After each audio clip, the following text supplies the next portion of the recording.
Here's a statistic for you. About 60 to 70% of people with thyroid dysfunction don't know they have it. Yeah, you heard that correctly. How can this happen?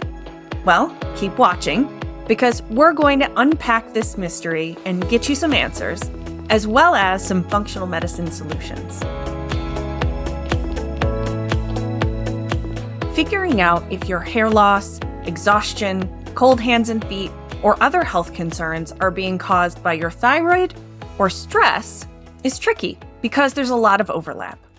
And symptoms of both are often nonspecific or frequently dismissed, especially in women who are much more likely to have thyroid dysfunction than men.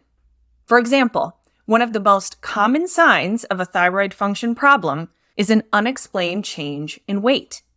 And one of the most common signs of a dysfunctional stress response is, wait for it, unexplained change in weight. Talk about frustrating. And the same goes for sleep problems, fatigue, and anxiety. It can be really hard to tease apart the roots of these miserable symptoms, which is why so many people get stuck. So, how do we untangle this mess? Here are 3 key concepts you need to know to figure out if it's your thyroid or just stress. Number 1, there's no such thing as just stress.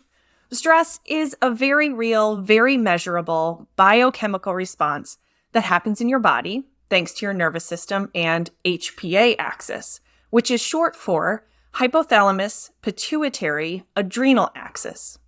Remember that I told you most people with thyroid dysfunction don't know they have it?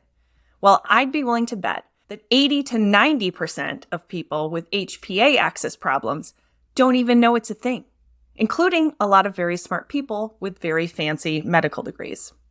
What exactly is the HPA axis and how does it work? Well, this group of endocrine organs regulates your body's chronic stress response. And that means it's in charge of hormones like cortisol, your chronic stress hormone. And cortisol has far-reaching effects, including raising your blood sugar, which can cause you to gain fat, suppressing important immune cells, which can make you more prone to getting sick, causing depression, including symptoms like fatigue and sleep problems. See where I'm going with this? Giving stress credit for all of the chaos it can create matters, because if we dismiss stress as something that's just in our heads, we're ignoring the huge physical impact that chronic stress has on our bodies. Yes, understanding and addressing the mental or emotional triggers of stress is a super big deal. But there's so much more we could be doing to keep ourselves healthy and well, both to prevent chronic disease stemming from an unchecked stress response system and to relieve physical stress-related symptoms. But in order to do that, you have to recognize that there's no such thing as just stress, and then implement physical stress optimization interventions, not just mental and emotional ones. If you think that some of your symptoms are related to stress and cortisol and the HPA axis, but your doctor's telling you that it's just stress, it's time to either push back or find a new doctor. You can also check out the resources in the video description. I know exactly how it feels to have an out-of-control stress response making you sick. And I've got solutions for you there, as well as other videos on this channel that are about stress.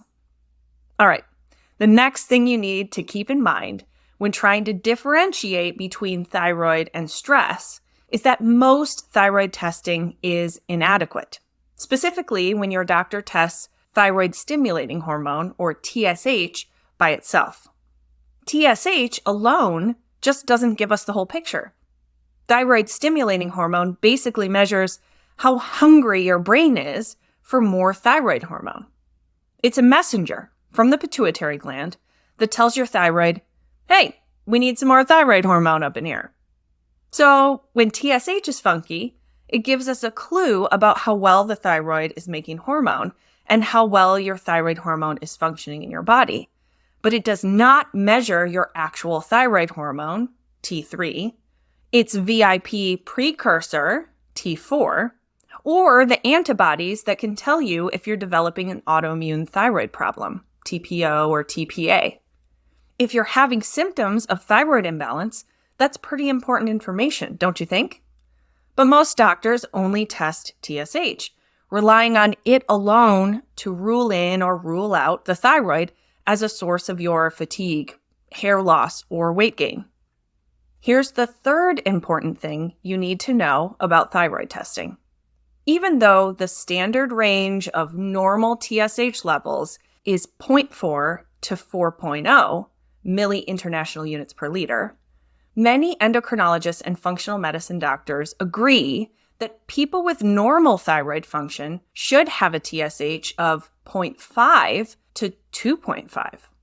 That means you could wait years for your TSH to reach the abnormal range of 4.0 before anyone does anything about it, or even tests to see what else is going on. That means years of poor thyroid function, inflammation, damage, and the compounding symptoms that come from untreated thyroid dysfunction. It might be time to take another peek at your TSH labs to see which normal range your doctor is working with. Personally, if I see a TSH above a 2, you better believe I want to see a full panel. Here's the good news.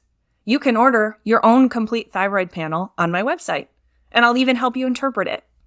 Check out the at-home thyroid test kit on my DIY Functional Labs page for details. I'll put a link in the video description for you. Here are a few questions you can ask yourself if you suspect that your thyroid health is less than awesome.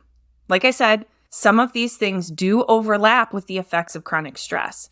But if you're experiencing more than a few of these issues, it's time to get some thyroid testing going. And I don't mean just TSH, obviously. Have you gained weight? Do you have 20 pounds that you just can't lose? Have you noticed any changes in your hair, nails, or skin? Have you been unusually tired or sluggish? Have you noticed any bowel changes, especially constipation? Are you always cold? Have you been especially moody? It's extremely important to know that small changes in thyroid levels can cause big changes in mood and mental state. Every person with depression and anxiety should have a full thyroid panel checked. As if things weren't complicated enough already, stress directly impacts the thyroid and vice versa. The systems are very interconnected. So the conversation is really less about thyroid or stress and more about which came first.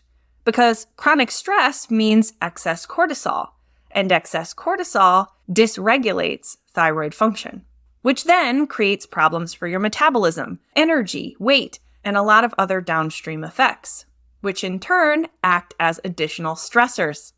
It becomes a vicious cycle of thyroid and stress dysregulation. That's why it can be nice to support both systems at the same time. If you find yourself with a mix of thyroid issues and overwhelming or chronic stress, sometimes it can be helpful to give your body a little extra boost of thyroid-specific micronutrients. Things like vitamin A, zinc, iodine, and selenium.